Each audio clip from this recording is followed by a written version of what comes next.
내가 어버이 주일 찬양 잘 불러주셨습니다. 어버이 주일이니까 우리가 한번 더 어버이 은혜 생각하면서 그 어머니 마음, 우리가 그 어버이 잔치 때 마을에 가서 가끔 불렀는데요. 올해는 못했죠. 함께 부른 시간 갖도록 하겠습니다. 우리 70세 넘으신 분들은 앉아 계시고 내가 젊다 싶은 분들은 일어서서 그분들을 향해서 함께 여기 찬양에 맞춰서 부르겠습니다. 노래 맞춰서.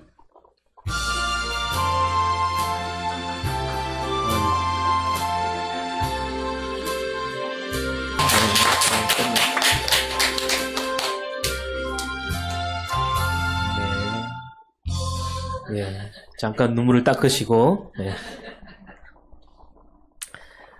우리가 부모님께 효도해야 한다 이 말은 우리가 어릴 때보다 정말 많이 들었잖아요. 근데 효도 뭐 많이 들었지만 효도가 무슨 뜻입니까? 효도가 뭘까요? 네, 사전에 보니까 효도는 자식들이 어버이를 공경하고 잘 섬기는 걸 효도라고 하는데, 어버이를 받들어 모시고 잘 섬기는 일을 가리켜 효도라고 합니다. 저 어릴 때 뭐 이런 얘기를 들었습니다. 잘 되는 집안과 안 되는 집안 이야기. 둘 다 비슷한데 왜 저쪽 집은 하는 일마다 잘 되고 이쪽 집은 하는 일마다 잘 안 될까?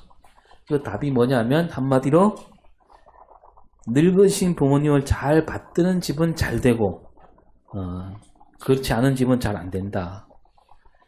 그래서 이제 뭐 그 집이 얼마나 부모를 잘 따르는가 시험해 보려고 뭐 그 집에 가서 그 늙은 아버지에게 이렇게 말하라고 시킵니다. 아들한테 저 외양간에 있는 황소를 지붕 위로 올려라 그렇게 하라고 시킵니다. 그래서 그 아버지가 아들을 불러서 말하죠. 얘야, 저 외양간 황소를 좀 오늘 아침에 저 지붕 위에 올려라 그랬더니 그 아들이 어떻게 해요? 네. 어떻게 그럽니까? 하지 않고 아주 군말 없이 그 황소를 그냥 지붕 위에 올렸다. 뭐 그런 얘기 들어보셨어요? 아니요. 희한하네요. 네. 그러면서 이제 그 부모님이 하신 말은 묻지도 말고 따지지도 말고 그냥 잘 따라야 된다. 그래야 집안이 잘 된다. 뭐 이런 얘기를 저는 많이 들었습니다. 여러분은 어떻게 생각하십니까? 부모님이 시키는 일인데 정말 말도 안 되는 일이라 하더라도 그냥 잘 따라야 합니까? 네? 엉터리 같은 일을 하라 해도 따라야 되나요? 네, 하고 나면 왜 그러셨구나 알게 될까요? 네. 근데 황소는 왜 지붕 위에 올렸을까? 하고 났더니 무슨 좋은 일이 있었을까요? 네, 그렇죠. 또 청개구리 얘기도 많이 우리가 들었잖아요. 뭐 죽어라 엄마 말을 듣지 않는 청개구리. 산으로 가라 그러면 바다로 가고 바다로 가라 그러면 산으로 가고 서라 그러면 앉고 앉으라 그러면 서고 그러다가 엄마 청개구리가 죽게 되잖아요. 그래서 아들 청개구리한테 마지막으로 말합니다. 내가 죽으면 볕이 잘 드는 산에다 묻어라 이렇게 말하면 저놈이 틀림없이 개울가에 물어줄 거다. 그래서 어떻게 말합니까? 나 저 개울가에 물이 졸졸 흐르는 그 옆에다 물어달라. 그러면 이제 산에서 묻어주겠지 그랬는데 이 아들 청개구리가 어떻게 합니까? 진짜로 이제 개울가에 묻었습니다. 왜냐하면 마지막이라도 엄마 말을 들어야 되겠다. 그래서 그때부터 이 아들 청개구리는 비만 오면 깨굴깨굴 엄마 묘가 떠내려가지 않을까 해서 울었다 그러죠. 그러니까 이 청개구리는 마지막에 엄마 말을 듣긴 했지만 그러나 끝까지 마지막까지 엄마 마음을 전혀 헤아리지 못했다. 뭐 그런 얘기. 또 이제 우리가 얼마 전에 읽은 잃은 아들 비유, 거기는 이제 효도에 대해서 우리가 생각해 봤잖아요. 참된 효도가 뭔가. 다시 보면 작은 아들이 집을 나갔다 돌아왔을 때 아버지가 큰 잔치를 벌입니다. 이때 큰 아들이 어떻게 하느냐? 밭에서 돌아왔어요. 돌아와서 집으로 들어가지 않아요. 종을 불러서 묻습니다. 뭐 자기가 들어가서 보면 알 수 있을 텐데 종을 불러서 말한다. 그러니까 대충 알아차리고 집에 들어가기 싫었던 거죠. 더 꼬집어 말하면 돌아온 동생을 보고 싶지 않았습니다. 그 종으로부터 이제 그 이야기를 들은 큰아들이 어떤 마음인가, 그때도 보았지만 누가복음 15장 28절에 잘 나오죠. 그가 노하여 들어가고자 하지 아니하거늘. 네, 그 말을 들으니까 바로 이렇게 크게 화를 냅니다. 그리고 들어가지 않습니다. 그러자 아버지가 나와서 큰아들을 보고 들어가자 그랬더니 그 아버지에게 또 소리치잖아요. 뭐라고 얘기합니까? 29절. 내가 여러 해 아버지를 섬겨 명을 어김이 없거늘 내게는 염소 새끼라도 주어 나와 내 벗으로 즐기게 하신 일이 없더니. 예, 우리가 이 말을 직접 듣지는 않았다 하더라도 어떻게 말했는지 짐작이 되죠.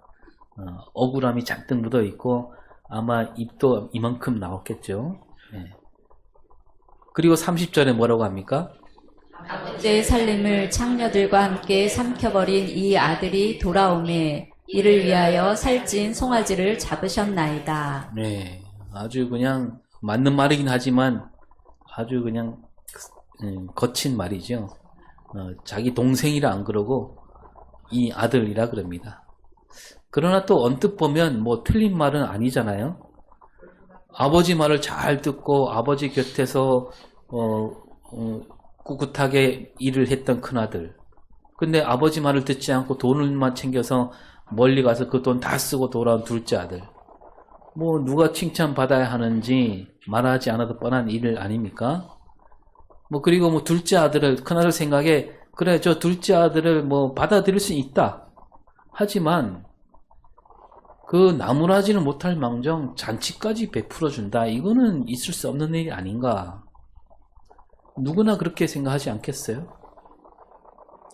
그 말 잘 듣고 일하는 사람에게는 보상을 줘야 마땅하고 말 안 듣고 말썽만 피우고 거기에다가 재산까지 축냈다면 따끔하게 벌받아야 마땅한 거죠. 그렇지만 이 아들이, 이 큰아들이 뭘 놓치고 있는가? 그때 나눴잖아요. 뭘 놓쳤습니까? 돌아보면 둘째 아들이 돌아왔을 때 아버지가 어떻게 하느냐? 20절을 볼까요? 아직도 거리가 먼데 아버지가 그를 보고 측인히 여겨 달려가 목을 안고 입을 맞추니. 네. 그러니까 이 둘째 아들이 돌아왔을 때 멀리서도 아버지가 아들을 알아본 거 아닙니까? 근데 뭐 좀 멀리서 저 애가 틀림없이 우리 아들이다 그렇게 알아봤을까요? 그럴 리는 없어요. 왜냐면 아버지가 나이가 들잖아요.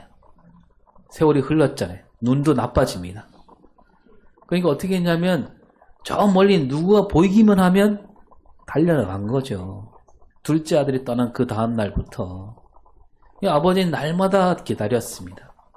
아들을 사랑하는 그 아버지 마음, 그 아버지가 그래서 그 아들을 달려가서 목을 덥석 안고 막 돼지와 함께 뒹굴어서 역한 냄새가 나거나 말거나 입을 맞추지 않습니까? 그리고 뭐 묻지도 않아요. 아무것도 묻지 않고 뭐 하다 이제 왔느냐, 뭐 꼴이 이게 뭐냐, 그 많은 돈은 어쨌냐, 그거 전혀 묻지 않았습니다.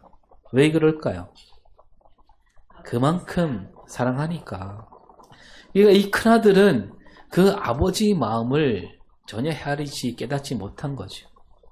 이 큰아들은 그저 그 생각뿐입니다. 저놈이 아버지 살림을 축냈다. 그리고 머리를 빨리 굴려보니까 아버지가 돌아가시면 저 살찐 송아지도 내 건데 내 받을 유산이 줄어들게 됐구나. 이런 마음이 드니까 동생이 더 얄미웠겠지요.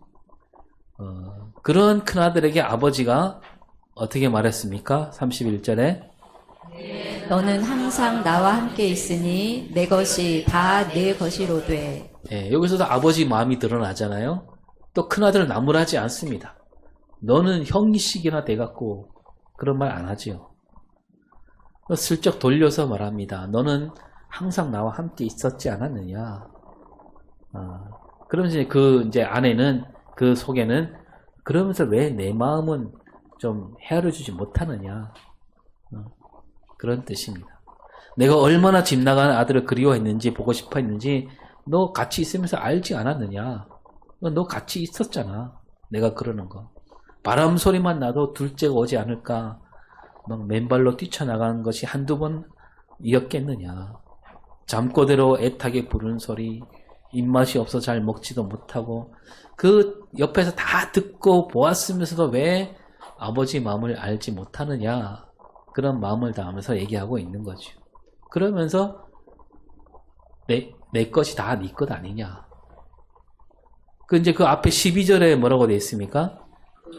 제가 아버지에게 말하되 아버지여 재산 중에서 내게 돌아올 분깃을 내게 주소서 하는지라. 아버지가 그 살림을 각각 나눠 주었더니. 예, 그러니까 그 둘째 아들이 떠나기 전에 나에게 돌아올 분깃을 달라 그랬을 때 아버지가 바로 내주면서 그냥 그 둘째에게만 준 게 아니라 큰아들이 각각 주었습니다. 큰아들이 서운해할까봐 큰아들에게 줬다는 거죠. 그리고 벌써 큰아들도 많은 재산을 챙겼습니다. 그런데 또 거기에다가 내 것이 다 네 것이다. 그때 준 것도 네 것이고 남아있는 것도 다 네 것이다. 그러니까 큰아들은 아버지 모든 재산을 물려받게 된 겁니다. 그러니까 뭐 말하자면 손해볼 일이 없는 거죠. 그러니까 이 큰아들은 아버지 재산을 물려받았지만 무엇을 물려받지 못했냐 하면 아버지 그 마음, 아들을 사랑하는 그 마음은 물려받지 못한 겁니다. 그 마음을 헤아리지 못한 거예요. 큰아들이 아버지 말을 잘 들었습니다. 그동안 걱정을 끼치지 않았고 늘 곁에 있었고 아버지가 하는 일을 잘 거들었습니다. 그렇지만 이 큰아들을 가리켜서 효자다 이렇게 말할 수 없는 거죠. 큰아들이 효도했다 말할 수 없는 거예요. 왜냐하면 아무리 같이 있어도 아버지 마음을 헤아리지 못하는. 참된 효도가 뭡니까? 아버지가 하는 말, 무슨 말인지 그대로 다 따른다? 뭐 황소를 지붕에 올리라면 올리고, 또 여러분 콩쥐 팥쥐 이야기에서 팥쥐는 자기 엄마 말을 잘 듣잖아요.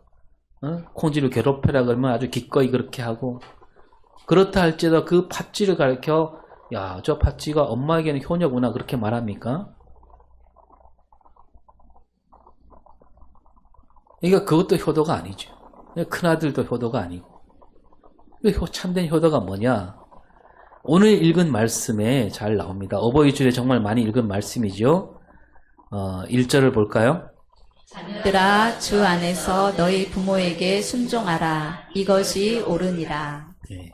부모에게 순종하는 것. 부모 말씀 그대로 따르라 그러는데 그 앞에 뭐라고 되어 있습니까? 주 안에서. 우리 성경은요, 그냥 덮어놓고 다 따르라. 그게 아니에요. 황소를 지붕에 올리라 그러면 올려라. 그것이 효도다. 그렇게 말하지 않습니다. 그냥 덮어놓고 따르라 그러지 않고요. 그 앞에 주 안에서 따르라. 부모에게 순종하는 게 옳다. 이게 아니라 주 안에서 순종하는 게 옳다. 그럽니다. 에베소서는 에베소 교회 보낸 편지인데 우리가 에베소서 말씀을 나눌 때 몇 차례 말씀드렸지만 이때 교회는요, 예배당이 없는 교회입니다. 예배당을 지을 수가 없습니다. 그 시대는.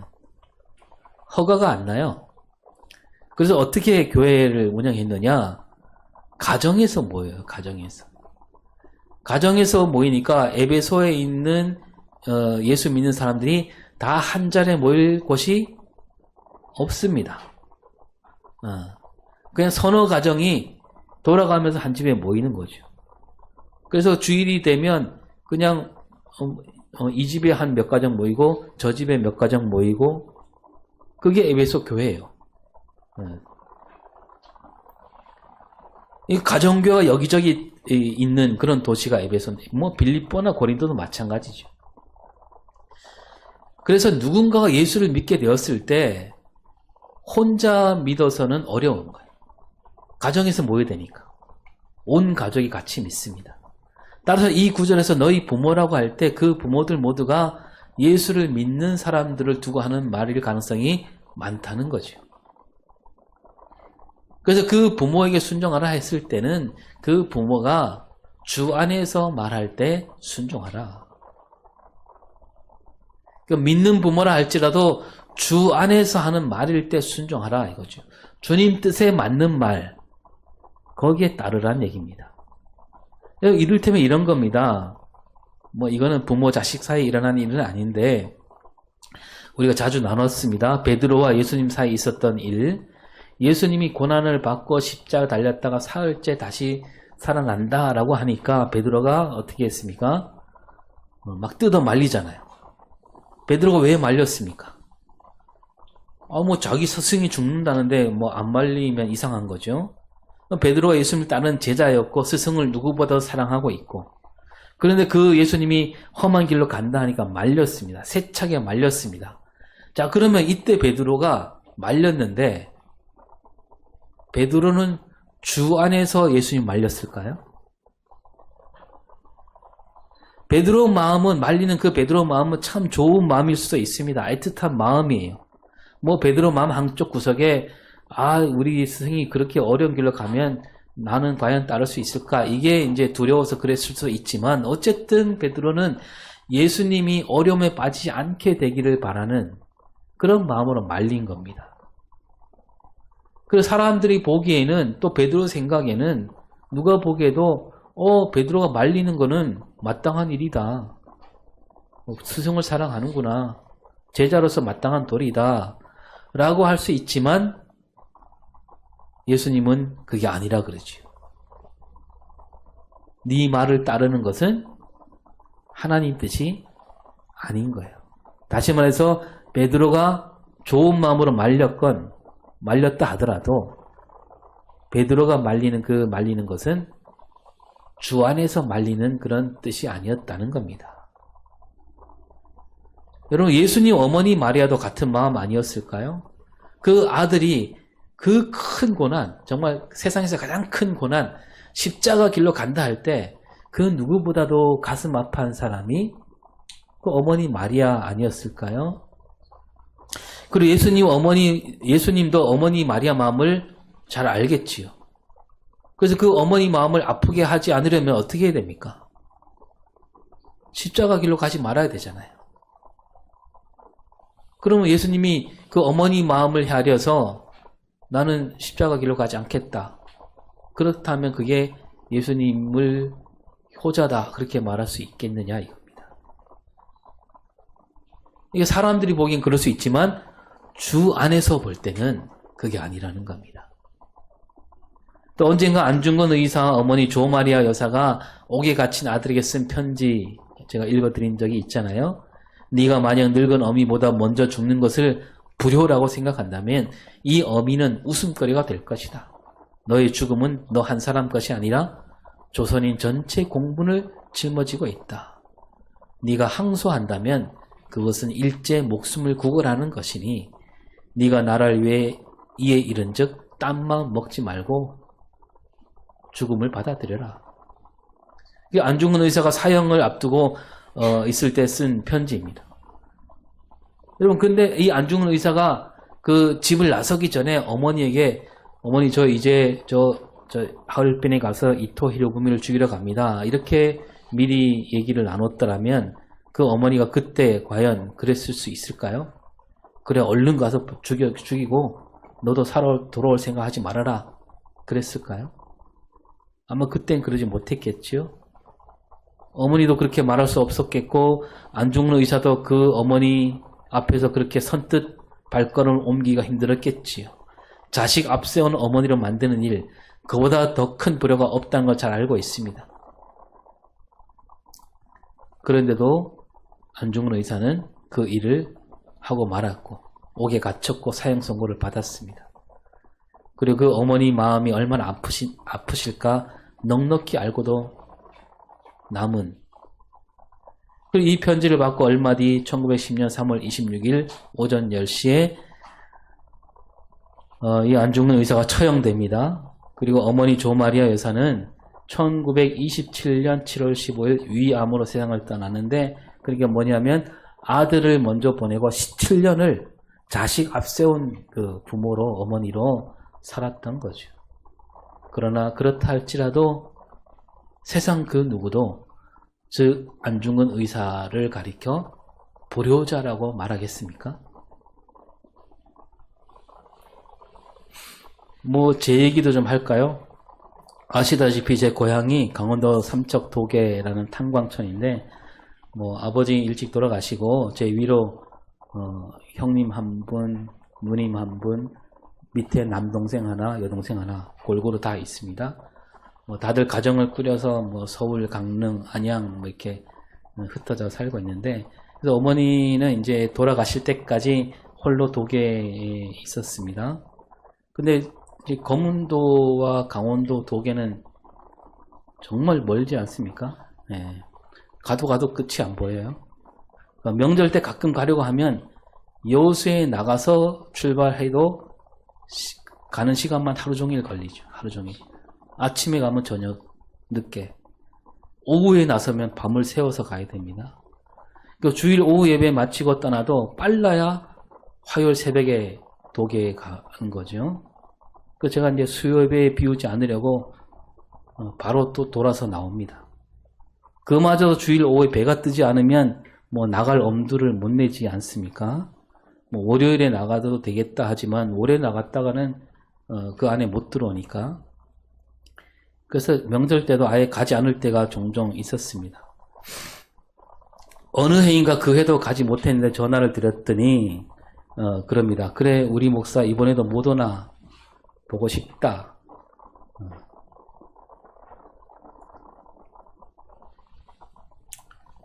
네, 그러면서 왜 그래 멀리 갔나. 네.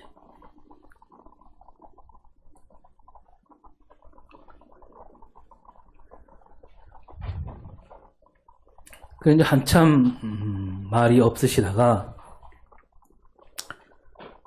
그럽니다. 그래, 우리 목사 훌륭하다. 이게 무슨 뜻일까요? 멀리 떨어져 있어서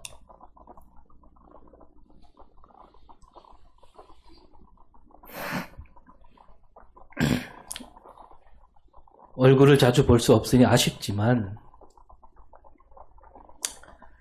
뭐 그렇게 멀리까지 가서 목회하고 있는 그 우리 아들 목사가 자랑스럽다, 그런 뜻이죠.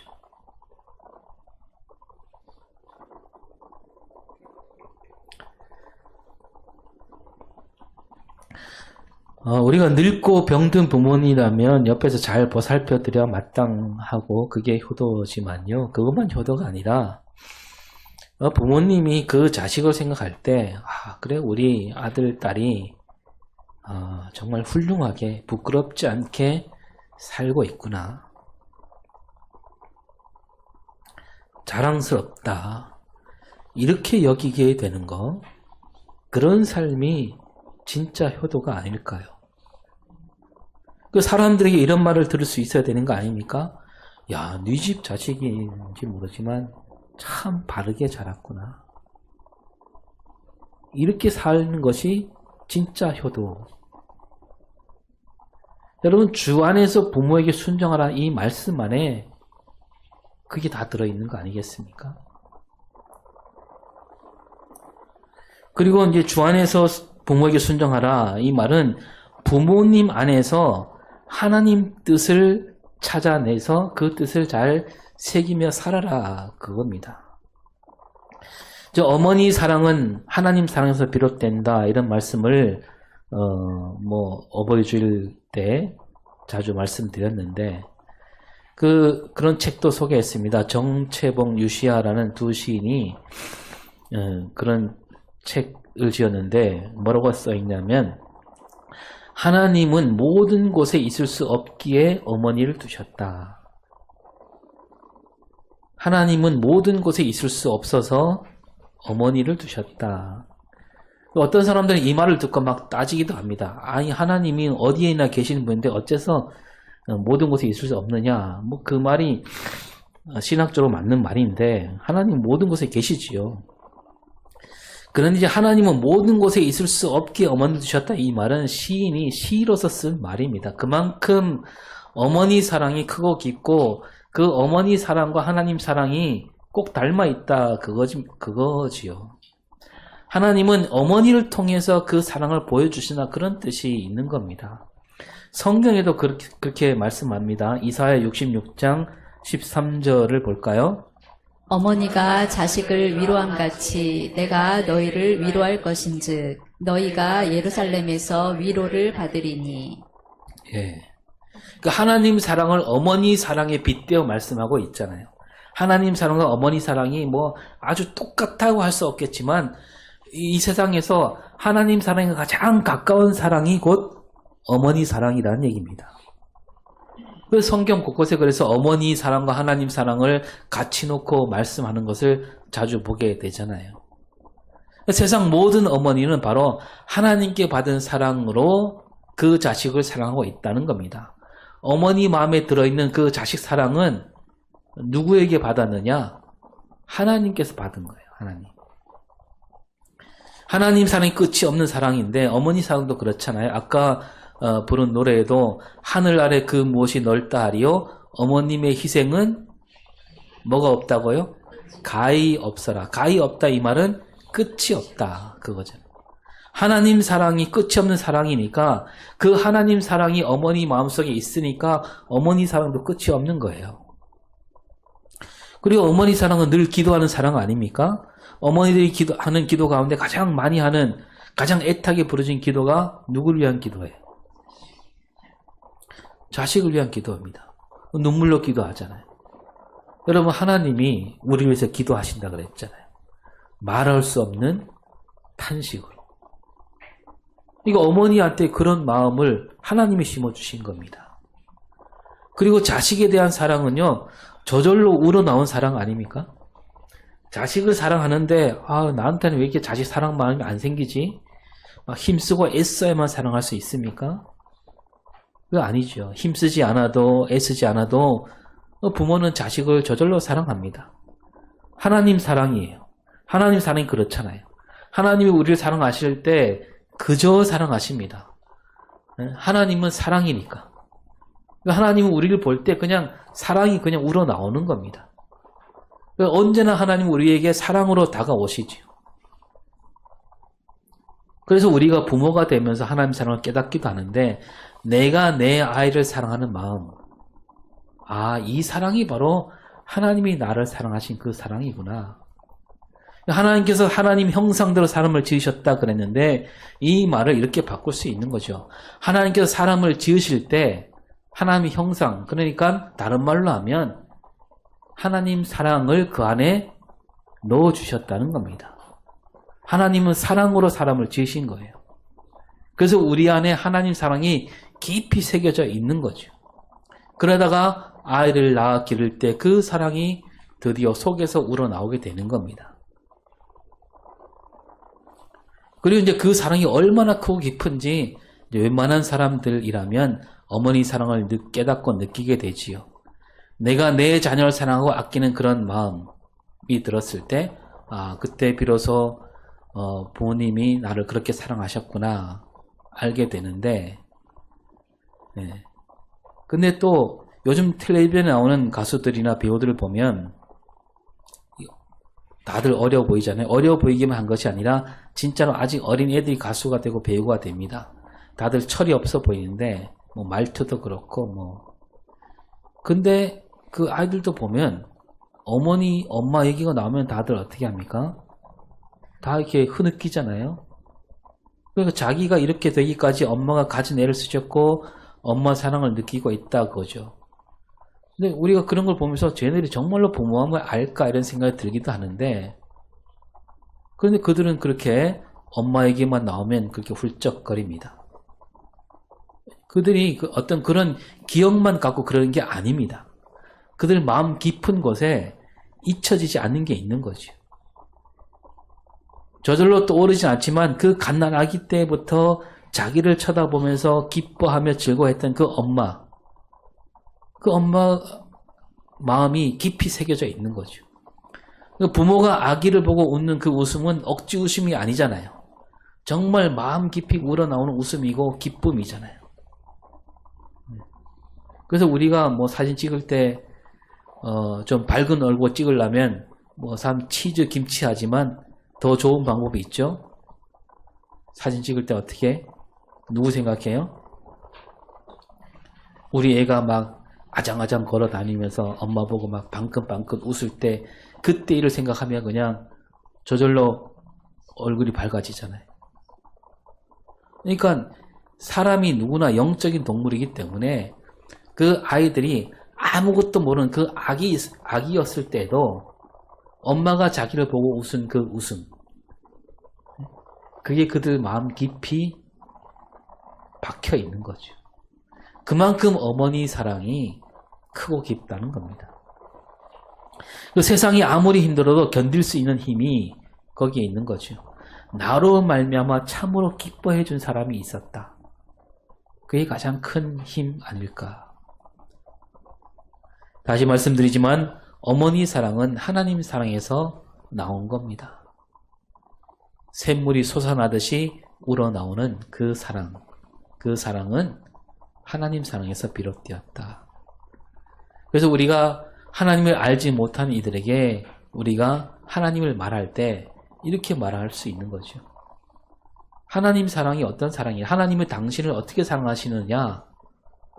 그 사람도 다 어머니가 있잖아요. 그 어머니가 당신을 사랑하는 그 사랑이다. 그 사랑이 바로 하나님에게 왔다. 하나님은 그렇게 당신을 사랑하십니다. 이게 우리가 할 말이라는 겁니다.